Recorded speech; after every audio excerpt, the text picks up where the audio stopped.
So chapter 9 is about the genetic engineering and revolution in molecular biology. These are the parts that are related to our course, not the whole chapter.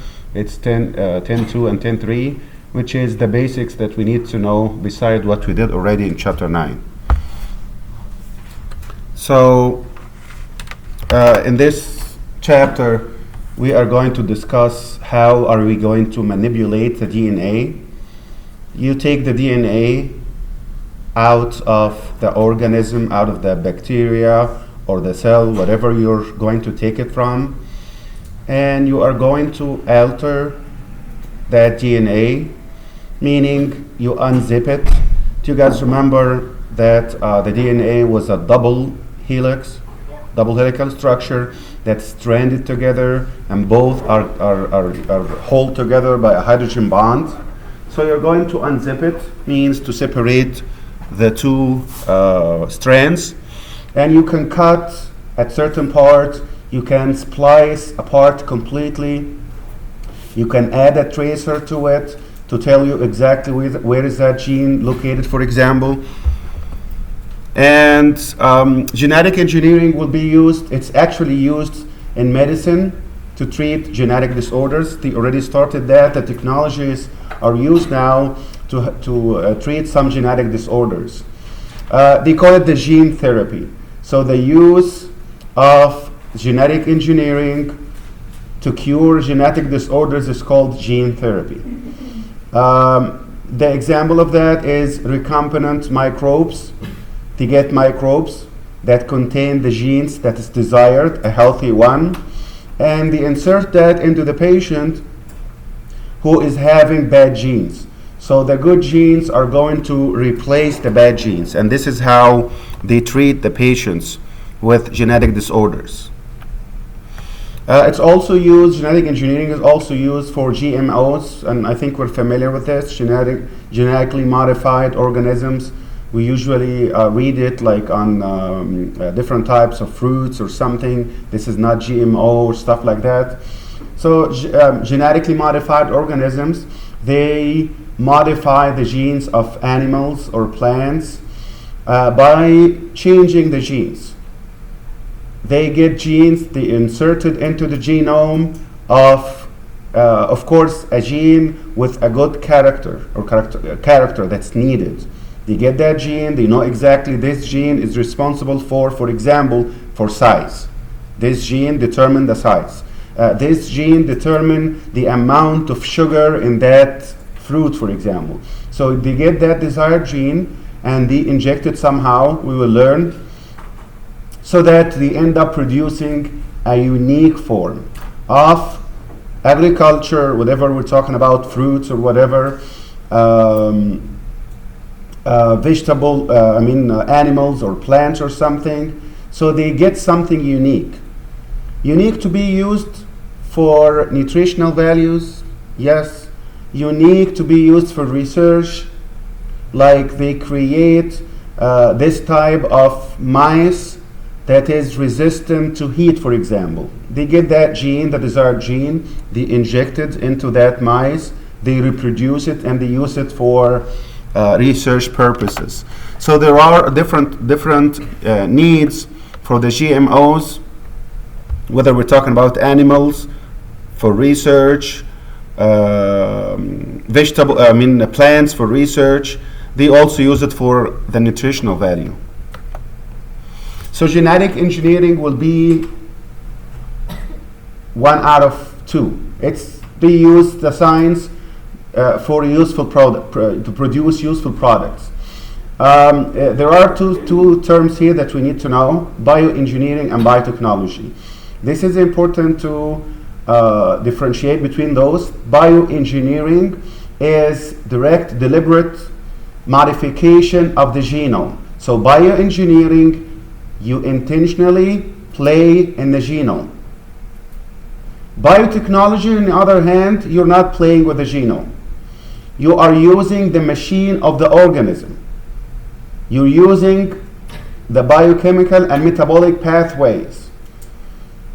So we didn't do anything in the genes, but since this organism is having metabolic machine, we're going to use their metabolic machine to produce a lot of copies, for example, of something or product, specific product.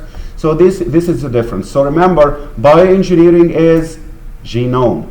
We're playing with the genome. Biotechnology is not the genome. Biotechnology, we use the metabolic machine, the biochemical and metabolic pathways, to produce big amounts of something, and we will see it, anything that's desired. How exactly they do it? They get the DNA, they heat it a little bit, not much, less than boiling.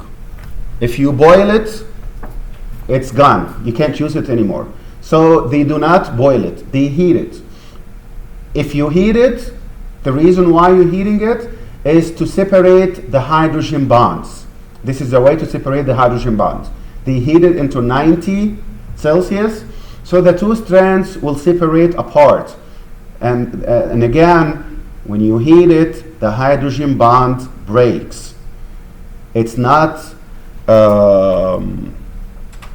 it's something that's reversible. So you break it and then you can return it back. This is why you need to remember this number specifically. It's 90 to 95, which is less than 100. 100 is the boiling point, right? You do not boil it. Just heat it. So as a result of heating, the hydrogen bond will be broken down. That's not permanent. It just breaks down temporarily. And you call that denaturation. Denaturation. Remember, no, right? Or without. Naturation means the nature. So denaturation means you change the nature. How you change the nature? It was two bounded together by hydrogen bonds. I separate it and make separate strands. So obviously this is denaturating. And then when you denaturate, like you unzip it, you denaturate, you separate the two strands. And when you separate the two strands, there is a way that we will see that you can identify the nucleotides. Remember that the whole DNA, if you remember from previous chapter, it was two strands, and each strand is a polynucleotide, right? A lot of nucleotides. So there are specific nucleotides that somehow will be identified. And then this part only, from this nucleotide to this nucleotide. After they identify, they can replicate. What's replication means? To make DNA from DNA or RNA from DNA?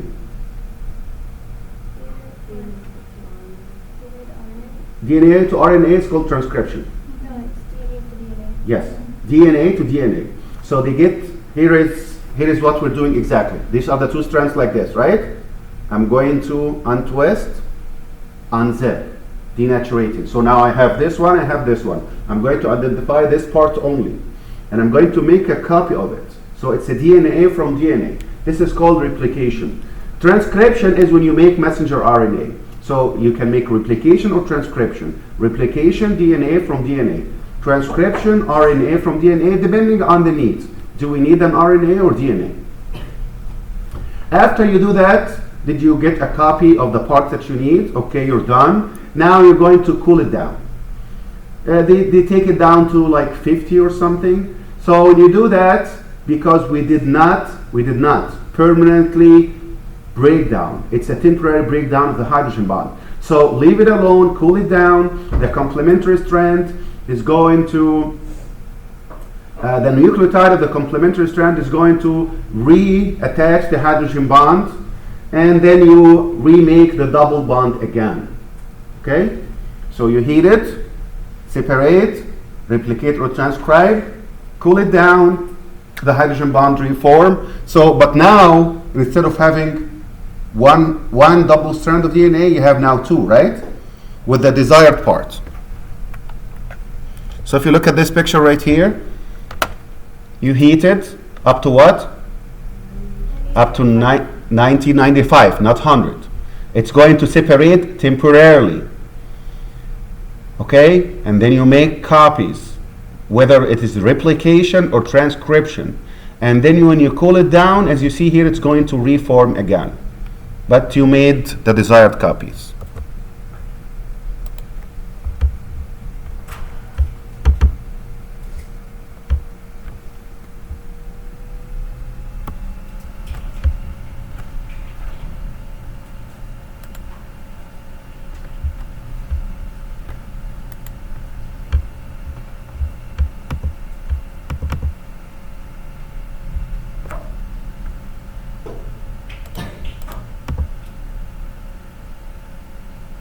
When DNA is heated to nearly 100 degrees Celsius, the two strands separate.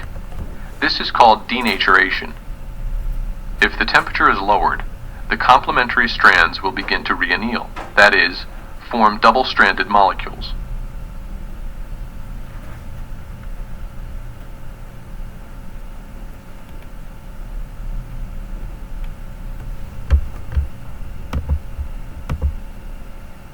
Okay, so what did we call the first part when you separate? Denaturation. When you put them together, when you cool down, what do you call it? Reannealed or renaturation. Renaturation. Okay? You separate denaturation, cool down, go back, bond together again, reform the hydrogen bond, or the hydrogen bond reform again, so you call that reannealing or renaturation. You will see it coming. The tools that we're going to be using for molecular biology and genetic engineering are something similar to scissor that's going to cut. We will see the names, the actual names. It just works like a scissor to cut the DNA into pieces. And then we use something like work like a glue to put the pieces together again. We are going to use something like ruler for measurements from this spot to this spot, so we can do the measurements. And you're going to use a copy machine, a copier, to make a copy of the DNA. Of course, each one of those will have an actual name, an enzyme that do the job, but it works exactly like that. Glasses to read the DNA sequence or code. We will have something similar to each one of these tools in molecular biology. So the first one, which is the scissor. The scissor here is actually called restriction enzymes, specifically restriction endonuclease. Okay, you need to remember this name. This is a very important enzyme in genetic engineering. Restriction endonuclease. When you restrict something, means you cut it. So this is our scissor, right? Restriction endonuclease. Thank you. So what's a restriction endonuclease? This is a sequence-specific DNA endonuclease. It's sequence-specific. So it's going to cut according to the sequence that he sees. In this sequence, you're going to cut at this point. You are going to recognize the sequence. This restriction enzyme is going to recognize the sequence and cut at certain point to break the phosphodiester bond between the nucleotides. Okay, so it will have like this. Here are the two. You're going to separate them apart. Here you have one. These are nucleotides, right? So he's going to read. Okay, I'm from here to here, right? From this to this. At this point right here, I'm going to break down this. Look at this. This is a nucleotide, nucleotide, nucleotide. In between the two nucleotides, this is a phosphodiester. You're going to cut it like this. You're going to cut that phosphodiester bond. Okay? So when you break it down, you cut in between two adjacent nucleotides, and the end, this is also important to remember, is a sticky end. This is one of the characteristics. This end and this end is a sticky end. So this end and this end will be a sticky end. Why? Because if you're going to form another part, you can stick them together. So you need to remember two things. That's important to remember. What are the characteristics of restriction endonuclease or restriction enzymes? Two things. Number one, it is a sequence specific that cuts at a certain point. Clear? Sequence specific. It reads the sequence and then cut at a specific point. This is number one. Number two, the ends are going to be sticky. Okay? You need to remember this. Restriction endonuclease is actually found in the bacteria. This is where they discovered it. They discovered it in the bacteria. But they use it in humans. It doesn't mean it is in humans. It is not. But they take it from there and they can use it in humans. So eukaryotes do not have restriction enzymes. Do we have restriction enzymes? We don't. It's in bacteria. But since they understood the use for it, it's sequence specific, that cuts and makes sticky ends. Because of that reason, they use it in eukaryotes or in humans to cut and stick the parts together in eukaryotes and humans. There are different types of restriction endonuclease or restriction enzymes. The details are not the most important. Here is just the pattern is important. You can cut it, look at this picture right here. You can cut it into two different spots in the two strands, or you can cut it across. Look at this. Here I'm cutting here and here, not in the same point, right? Or here and here. It's going to read the sequence and cut, but it's two different spots, right? We call that staggered cutting.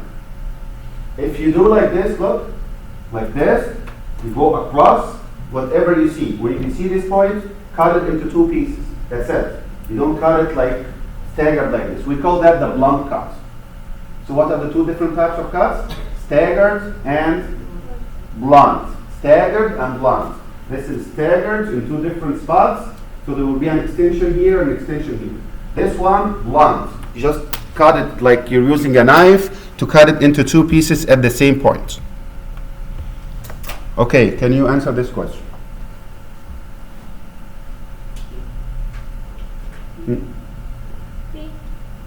B, sequence specific DNA endonuclease. Yes. Do you see this? Sequence specific DNA polymerase? No, it's not polymerase. Polymerase is for replication. Yes, for copying. But endonuclease for cut. Endonuclease, like it cuts and then nucleotides. This is what it means. End, cutting end, endo. So yes, it is B, sequence-specific DNA endonuclease. The glue in molecular biology or in genetic engineering here is called ligase. To remember it, when you ligate something, when you ligate something, means you put them together, you stick it together. So this is your glue that's going to rejoin the bonds. And the bonds here are sticky ends. Who is responsible to make the ends sticky? Restriction endonuclease or the restriction enzyme. Yes. So if you wanted to put these sticky ends together, to bond together, to rejoin, you're using the ligase. You need to remember these enzymes. The glue is the ligase. Okay? And then when you do that, when you rejoin, you are going to rejoin it, yes.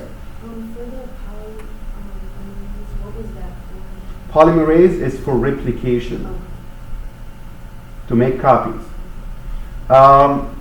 So when you do that, so remember restriction endonuclease is our scissor, right? You cut it, you make a sticky end, and then the ligase is going to ligate the sticky ends together, but stick it in another part, like this. If you look at this example right here, its restriction endonuclease is going to read, right? It's sequence specific, isn't it? So it's going to read here, okay, I'm going to cut here, I'm going to cut here. So I end up having this piece, right? This piece the ends are sticky. And this is a plasmid, for example. So you're going to do this. You're going to cut this, okay, from the plasmid, and you take this piece and you put it here. And who is going to join this here? Who's going to work here? Ligase. Okay, so ligase is the one that's going to rejoin. Restriction in the nucleus cut, ligase rejoin. Rejoin the sticky ends.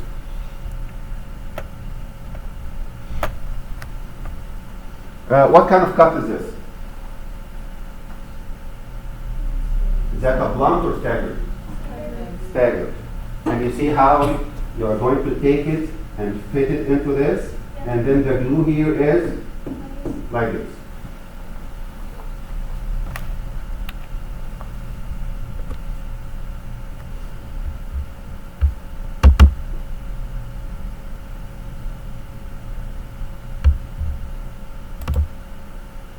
Bacteria have small loops of DNA called plasmids.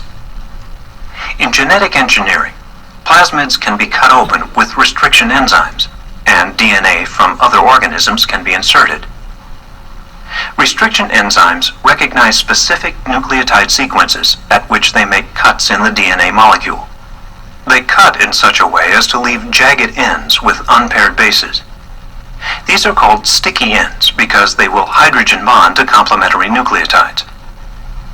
A section of foreign DNA, with the appropriate bases on its own sticky ends, can bind to the plasmid, and DNA ligase helps join the ends. The result is recombinant DNA.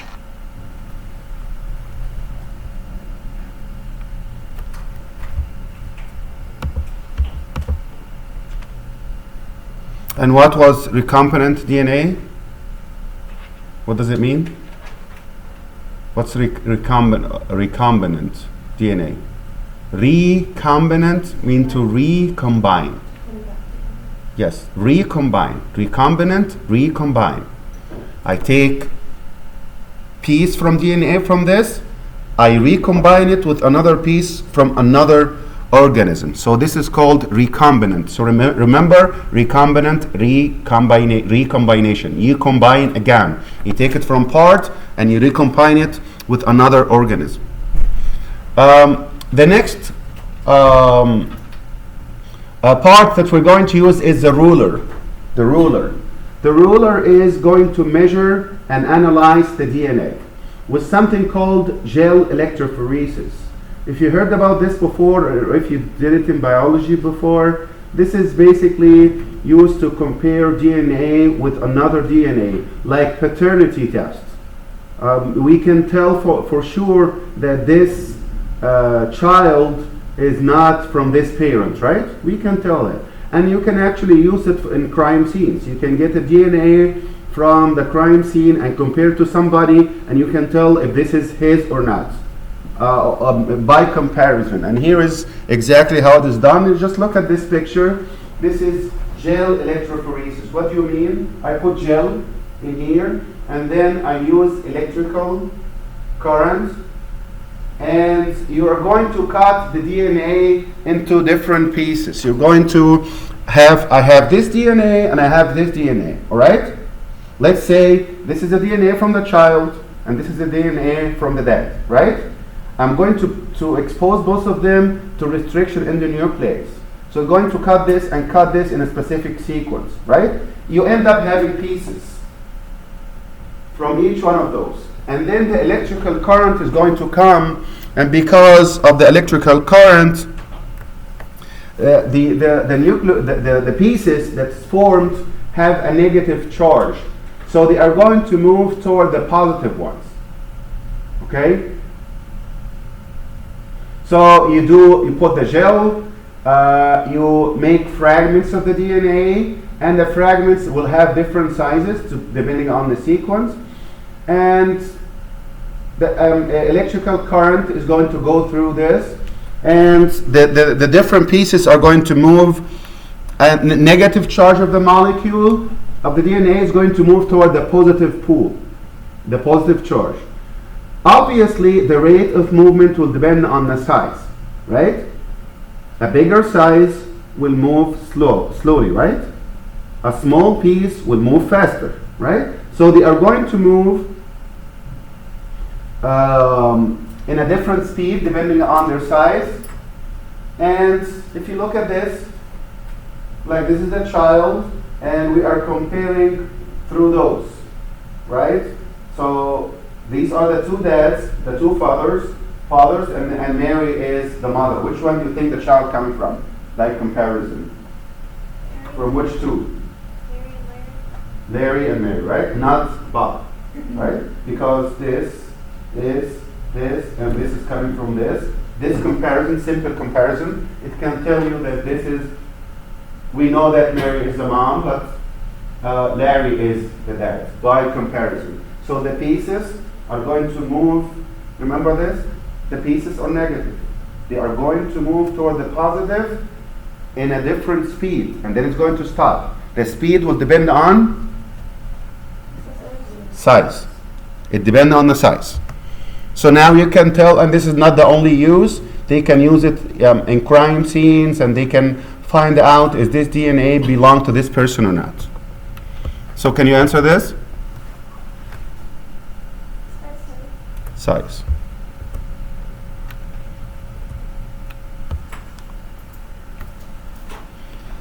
So again, what is the name of the enzyme that's used for replication, which is making copies? Polymerase. Is it endonuclease? No, polymerase. Endonuclease is restriction. It cuts. Polymerase make copies. What's the difference between DNA polymerase and RNA polymerase? This is the endonuclease. No, I'm talking about polymerase. We have two types of polymerase, DNA and RNA polymerase. What's the difference? No, DNA polymerase make DNA from DNA, which is used for replication. RNA polymerase, it make RNA from DNA, which is transcription. Okay? So what is the polymerase chain reaction? It's a chain reaction that's using polymerase chain reaction. It's a chain reaction that uses polymerase to make copies from DNA, but it makes thousands, maybe millions of copies in a certain way. So what's the polymerase chain reaction? It's a method that's used in molecular biology to make a lot of copies from a specific DNA segment, not the whole DNA. They take a segment, they make thousands, maybe millions of copies. And why did you call it chain reaction? Because you make 1, make 2, the 2 will become 4, 8, 16, 32, 64, right? This is a chain reaction. So they are using the polymerase to make a chain reaction copying. They copy a specific segment. Okay, you make the copy and you duplicate time after time after time until you end up making a lot of copies that you need. So the steps are like from a crime scene, you found a DNA sample. You take that sample and you denaturate. How do you denaturate? Heat it to 90-95 only. Because of that, the strands will separate temporarily, right? And then you're going to do something called priming. Priming means to put a primer. A primer is a start point. Primer, right? The name gave it away. Primer, a start point, which is oligonucleotide primer. Attached to the end, you flag it. So from that point that you put the primer, this is where you start the replication. Like I go like in this wall here, I go in the whole wall, and then I take this. Look, I'll take this here and put it here. This is my primer. So you're going to come, when you see the primer, you come here and you start from this point. Then you leave alone everything else. So this is like a flag. Primer, oligonucleotide primer. And oligo means, what's the difference between poly and oligo? Yes, poly is a lot, oligo is few. It doesn't mean one, right? It's not one. But poly is a lot. Oligo is few. So oligonucleotides, a couple of nucleotides only that you flag, and this is where you start a replication, and then you start extending it by using DNA polymerase. Obviously we're doing here replication, right? Not transcription, DNA polymerase. So you do that, and then you start again the steps over and over and over until you get the numbers that you actually need.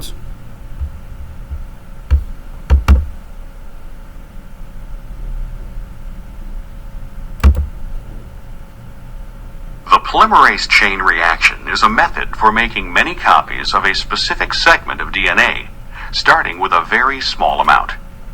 This technique can be used to identify specific microorganisms from a small amount of DNA, and to identify persons involved in crimes from DNA on cigarettes or in a single hair follicle.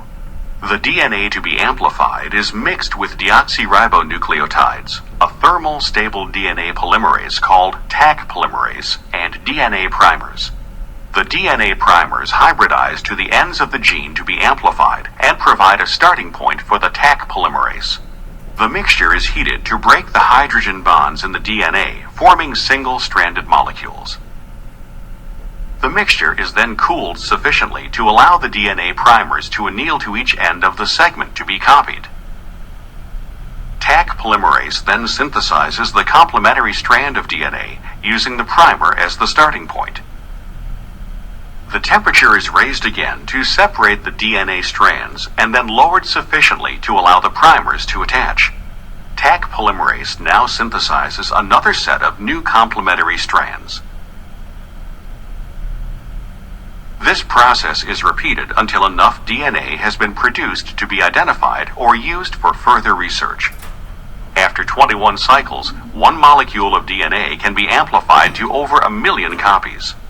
This amount of amplification can be achieved by running the reaction overnight in a thermal cycler, an instrument that automatically raises and lowers the temperature at appropriate time intervals.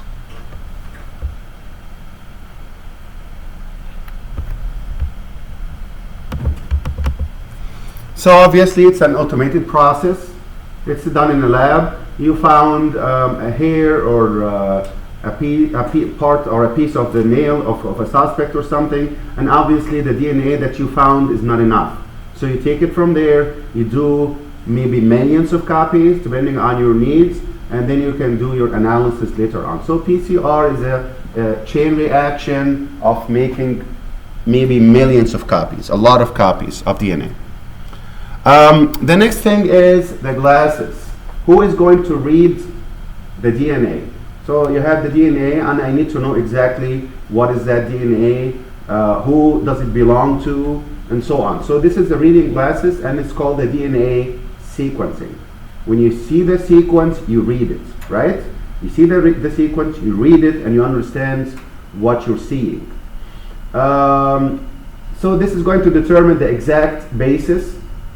How can I tell the basis here? It's CGA, ACG, GCA, whatever the sequence is. How are we going to read it?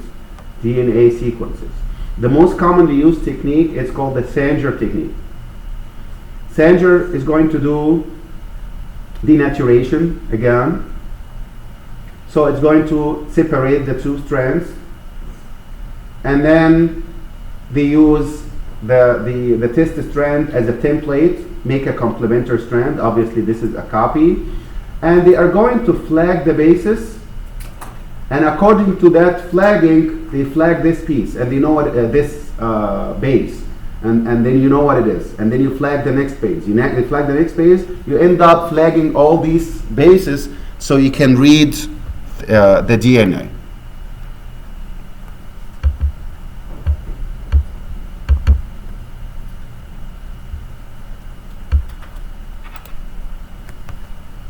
The first method of sequencing the genetic code was devised by Fred Sanger. To sequence the DNA, it must first be separated into two strands. The strand to be sequenced is copied using chemically altered bases. These altered bases cause the copying process to stop each time one. See how he tagged one? is incorporated into the Tagged cell one only. DNA chain. You don't know the sequence. You're reading. You tagged one. And then you're going to replicate and This add process is carried out every one that have the same shape. and then the We know it fragments now. put together like a jigsaw. And then you go to the next. The original piece of When DNA. you add them all together, here is your sequence, and you're able to read it.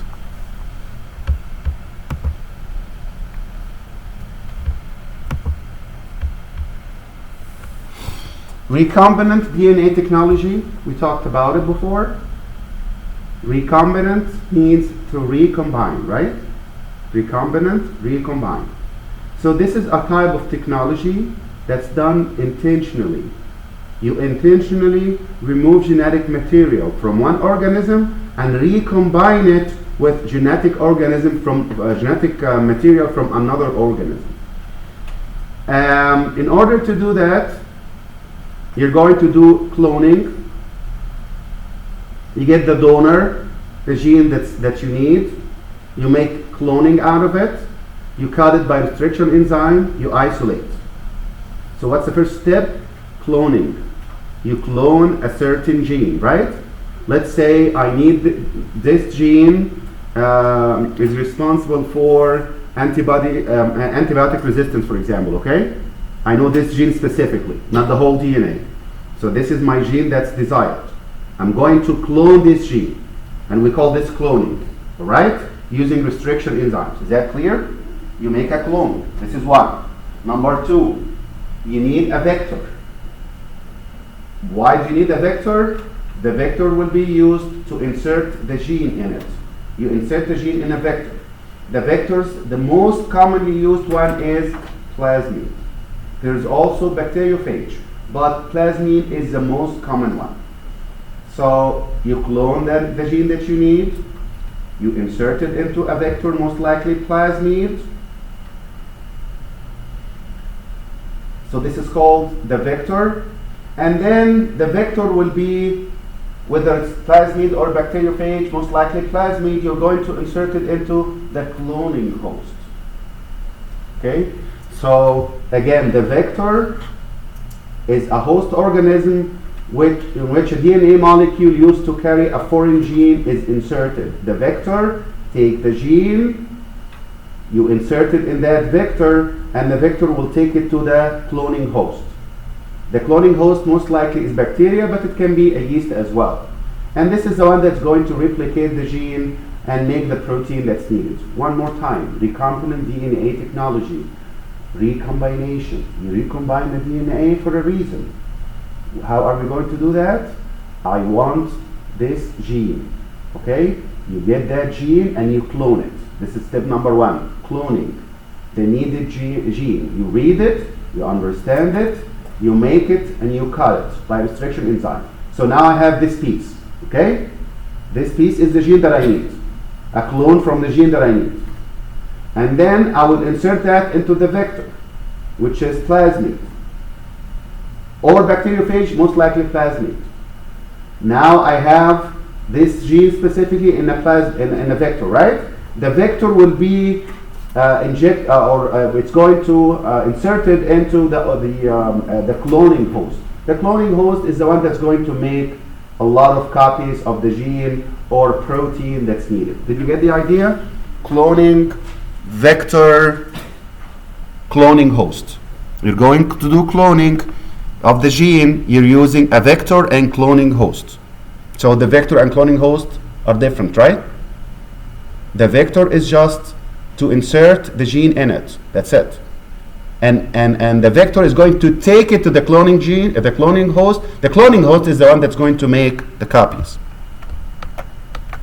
So like this, you take this gene specifically, you insert it here into the vector, and the vector will go into this is the cloning host, and the cloning host will make copies out of it.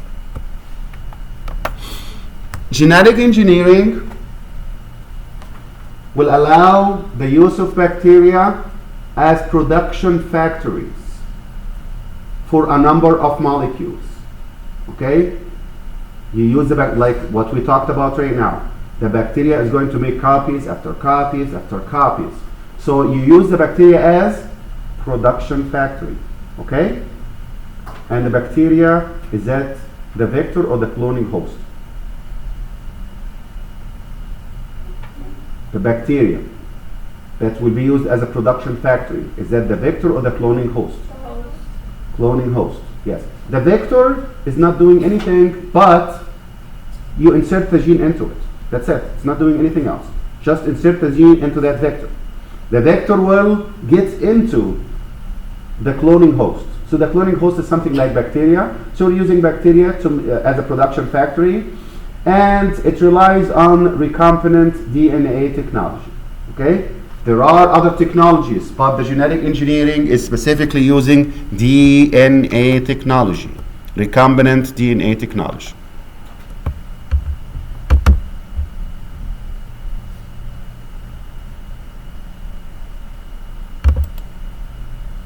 A common technique in genetic engineering is to insert a new gene into a loop of bacterial DNA called a plasmid. The molecular tool used to cut DNA is a restriction enzyme such as EcoR1. The enzyme has a precise shape that allows it to run along the groove of the double helix, scanning, in the case of EcoR1, for the base letter sequence GAATTC. The enzyme then cuts the plasmid at this specific point, allowing a new piece of DNA to be inserted. When it cuts, EcoR1 leaves a sticky end. This helps the new gene to attach. The joins are then stitched together by another enzyme called DNA ligase. The genetically engineered bacteria is grown in a culture medium. Very quickly, large numbers of the bacteria can be produced, each with a copy of the inserted gene. The bacteria duly manufacture whatever protein the gene codes for, and so the desired product is made.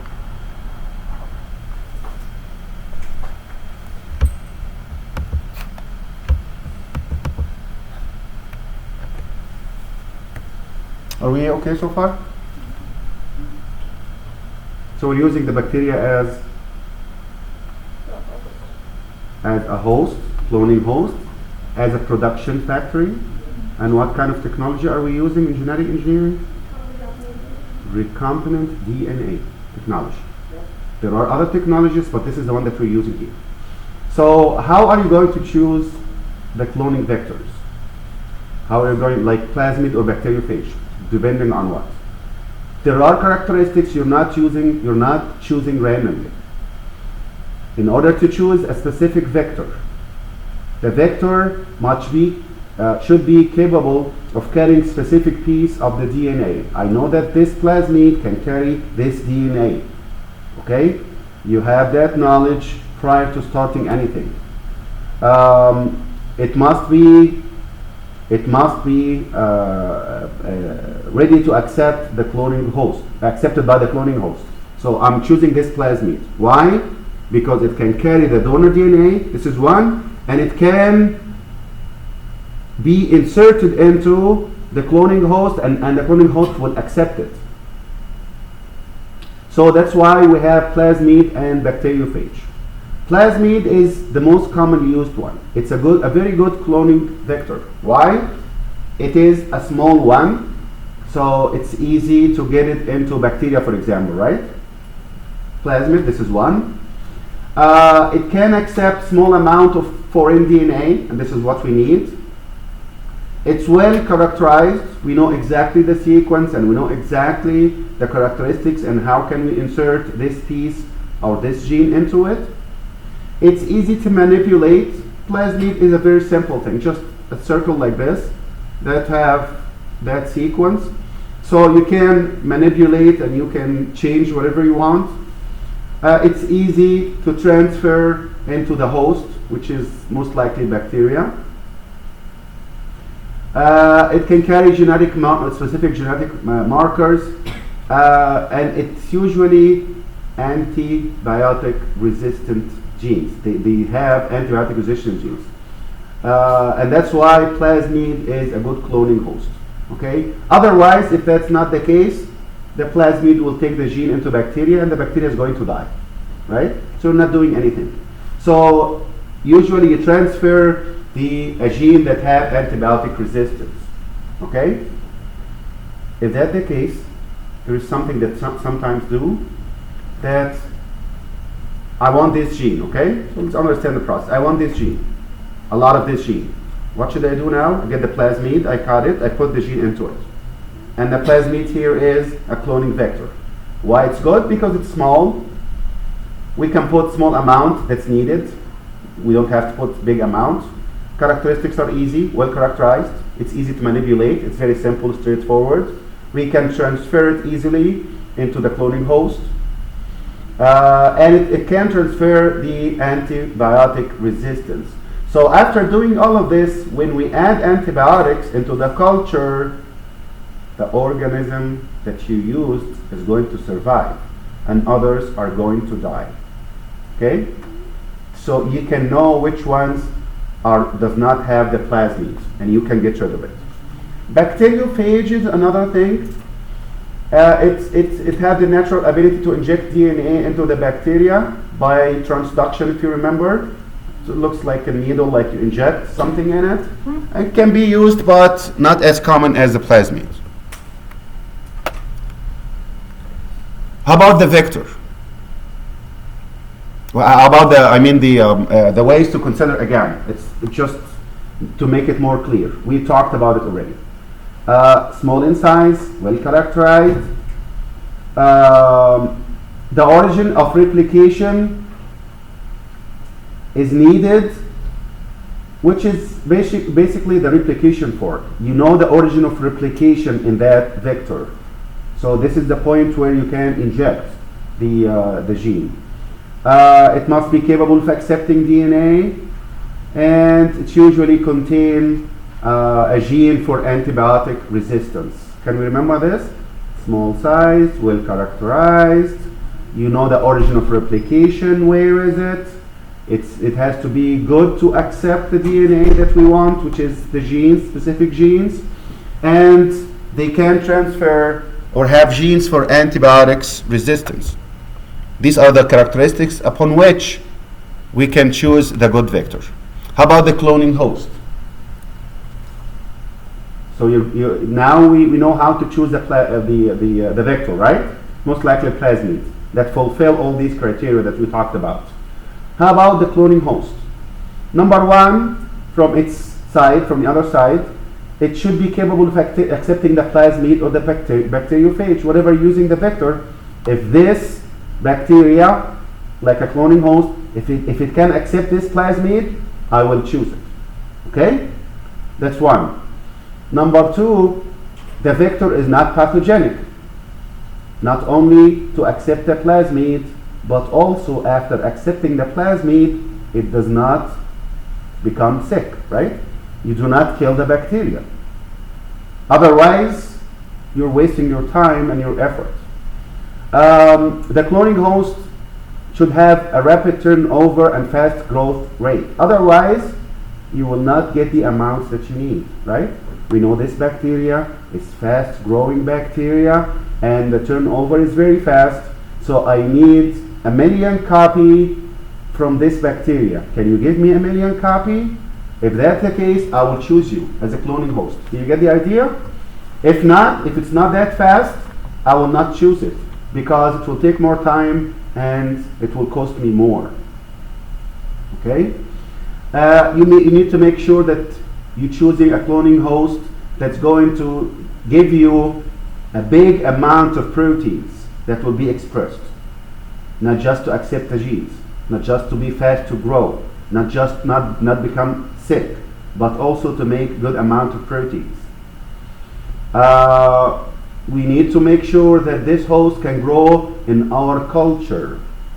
What do you mean? I mean, I'm not going to choose a cloning host that need a very special culture that will cost me more and it will take me more time to get it ready, right? I have to choose one that's good for your regular culture that you have in the lab anyway, right? Makes sense. And the last one is you need to make sure that it will maintain the gene. Some bacteria or some hosts will keep the gene for 1 generation and then it's going to lose it. But the one that we're going to choose will pass it from generation to generation as it is. Otherwise, you get 1 generation and you stop. Okay, can you answer this question? Why the plasmid is a good cloning vector? All of the above. Yes. Small, well characterized, It can be transferred easily to the host cells or the cloning host. It carries genetic markers like antibiotic resistance. This is where we choose it, which is most likely the plasmid. So it's all of the above.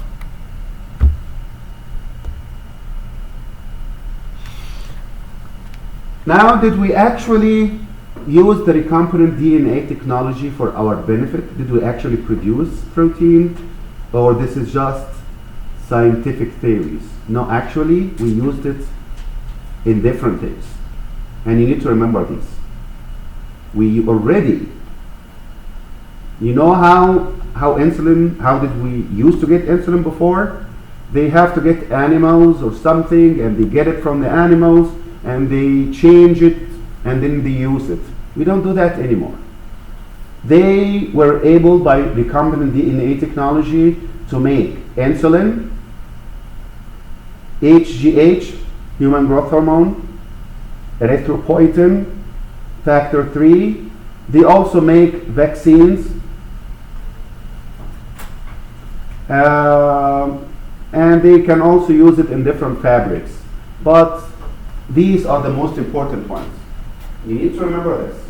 They were able to make the following: insulin, growth hormone, erythropoietin, factor 3. So you can treat diabetes by insulin. Dwarfism. Are we familiar with dwarfism? Those are kids that are not producing enough growth hormone, so you can give them growth hormone, which is by DNA technology, recombinant. Erythropoietin, if you have anemia because you're not producing enough. You can stimulate the bone marrow by erythropoietin. Hemophilia is a bleeding tendency because of lack of factor 3. Can you make factor 3 by recombinant DNA technology? Yes.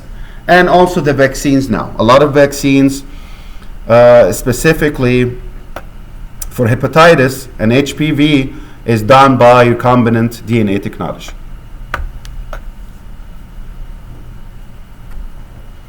Okay? So did you get what can be done with the recombinant DNA technology and what's already been used right now? You got it? Insulin, erythropoietin, right? Among others.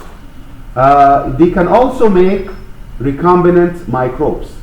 Okay? They can use the recombinant DNA technology to make microbes. And these microbes, if you play in their genes by recombinant DNA technology, you can get rid, or you can change or correct the ecosystem. Like this is just an example, Bacillus thuringiensis. This is going to get rid of insecticide. Does it mean that this Bacillus, normally it does not get rid of it? Yes. Did you get what they mean? They take that Bacillus, they do DNA recombinant technology, so they change the behavior of this Bacillus to take and break down insecticide. So it does not spoil and it does not poison the environment, the ecosystem. Is that clear? If that's the case, they need approval from U.S. environmental protection agencies. Another microbes that they can also create, or actually they can manipulate using the DNA recombinant technology. So there is something that's very promising. They are working on it. They're spending millions and billions of dollars in this oncolytic adenovirus. This is very important virus that they play with it. They altered it. They did DNA recombinant technology in this, so that they make this gene, this virus, when you infect the cells are going to produce a specific protein to kill the cancer cell. Isn't that very promising? So here they are still working on it. If this got really approved and gets moved forward and they start to use it for patients, that will be a perfect treatment. What they do is they get that adenovirus, okay? What's oncolytic means? What's onco? Cancer. What lytic? Lyse, to break down. Oncolytic means to break down the cancer. So they get this adenovirus. Is that adenovirus by nature do that? Of course not. It's just an adenovirus. They take that adenovirus and they do DNA recombinant technology. So they say, okay, this gene is going to be translated in human cells into this product. Do you get my idea? I know that this gene, if you go to our cells, it will produce this product, right? This product is going to kill the cells, right? So what's going to happen here is I take that adenovirus, I get that gene that I created or I cut it from any organism or something, and I will insert it into that adenovirus. And this adenovirus, I'm going to insert it into our host cell. So who is the cloning host now? It's human cells. Did you get that? It doesn't have to be bacteria. Bacteria, if you're just producing something. But here we're using it for recombinant microbes. It's a microbe.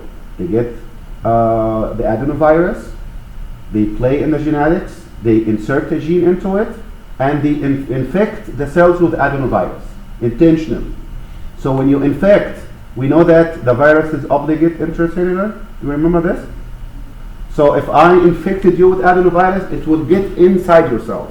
When it gets inside your cells, we know that it's going to incorporate its genetic material into our cells. We know that. It goes into the nucleus and incorporate itself. If that's the case, it's going to translate into this product that's going to kill the cells. And this is obviously very prominent. It's not approved yet. They used it in animals and in different things, but it's not approved yet for humans. If they come to that treatment, they might end up changing the whole routine treatment of cancer. And this is obviously bad news for the pharmaceutical companies who make these horrible treatment for cancer. They hate that. Actually, they are fighting that, believe it or not. They are fighting that really hard. To the extent of, I was reading that they paid somebody to kill a scientist who was working on this. I'm reading about this. They would do anything, but they invested billions of dollars, and they say this is our profit, and we need to get this profit for 10 years. Now you're getting something that will stop people from using our chemotherapy or radiotherapy. So with the profit, the billions of dollars, we're not going to make it, right? If you start to do this, if this is approved. So they are fighting really hard, and their treatment is actually horrible. What's the chemotherapy and radiotherapy? It's just slowing down. Is it curative? It's not curative, but it's profit, right? So they are fighting that. Hopefully they can get that approved soon, and if they start to use it, this will be very good news for us, but bad news for the pharmaceutical companies, which we don't care about in this case. Okay, can you answer this question? Penicillin? Yes. Can we make insulin, erythropoietin, growth hormone, and factor 3? Yes. Not insulin. Not penicillin, I mean. So it's penicillin.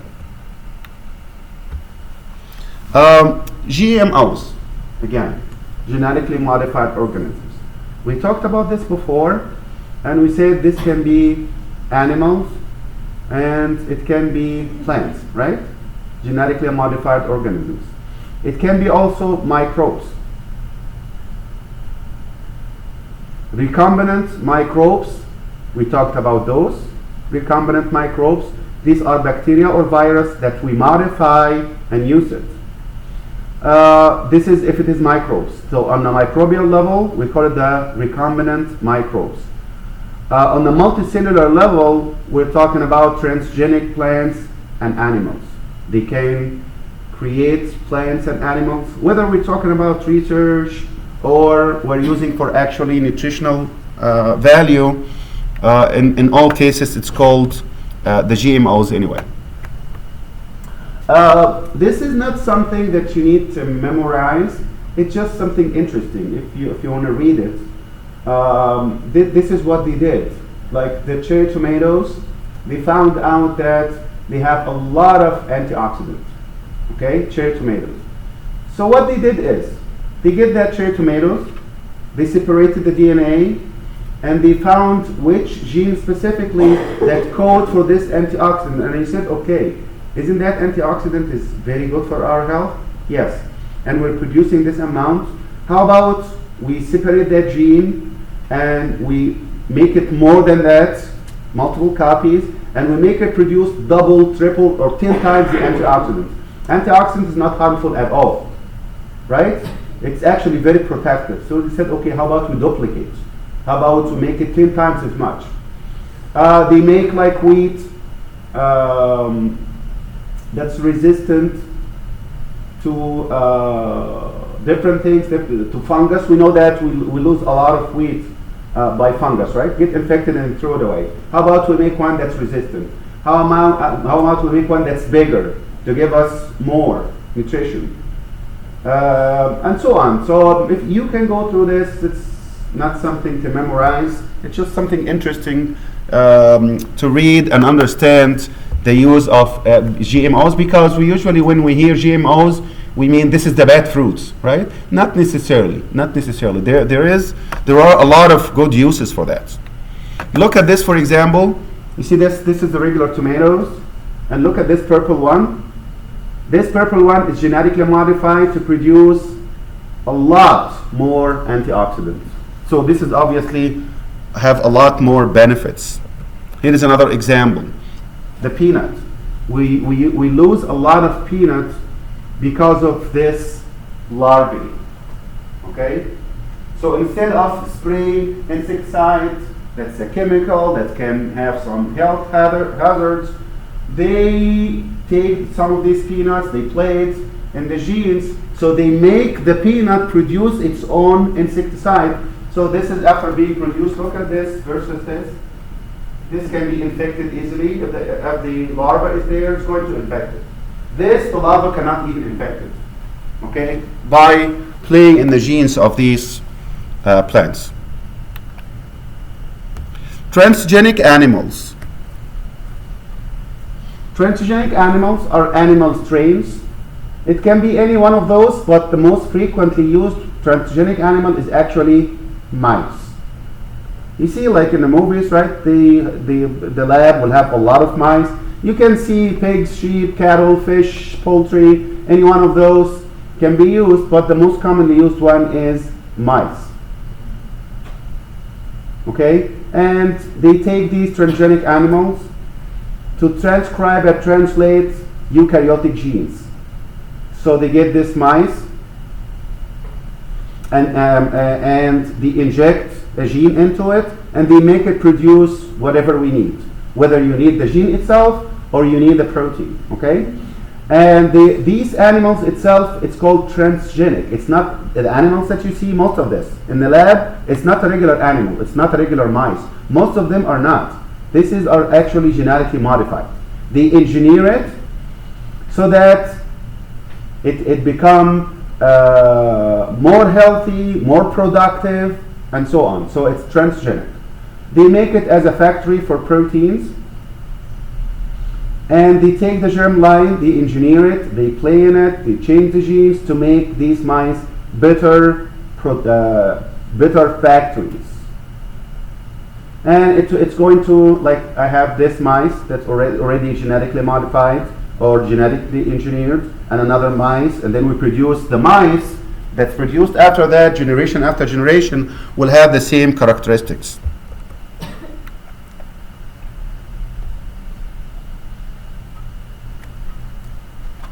So these are examples of these animals, like pigs. They can produce factor 8 and factor 9 for blood clot. They can use sheep for antitrypsin. Interleukin can be produced, human albumin. Again, this is just if you're interested to read about it, okay? That would not be a good question. It's just something to understand the use of transgenic animals. So did we get the transgenic microbes and transgenic animals, right? This have a use, and and this have another use. This is actually being used right now. They use it to produce good amounts of all these like factors and enzymes and so on. Other examples, cat and dogs, they use it to produce hypoallergenic. We know that some kids have allergy toward cats and dogs, right? We know that. So they get these cats and dogs, then they treat them, they do some genetic engineering in them to produce something called hypoallergenic. Did you hear about this? Like this kid is having allergy toward cats, they give them that anti-allergenic or hypoallergenic to kill the allergic factors that he have. So he will become less and less until he become not allergic at all to cats, right? They get it from cats and dogs. Cow, for example, they can make it produce milk that's very close to the human breast milk. And other examples, you can read it to produce different things. Salmon is another example. They make it to grow a lot faster, 2 times faster. So instead of giving us, let's say in a month, giving us million, it's become 2 million. So it gives us more and more to be used for its nutritional value. And that's it for this chapter.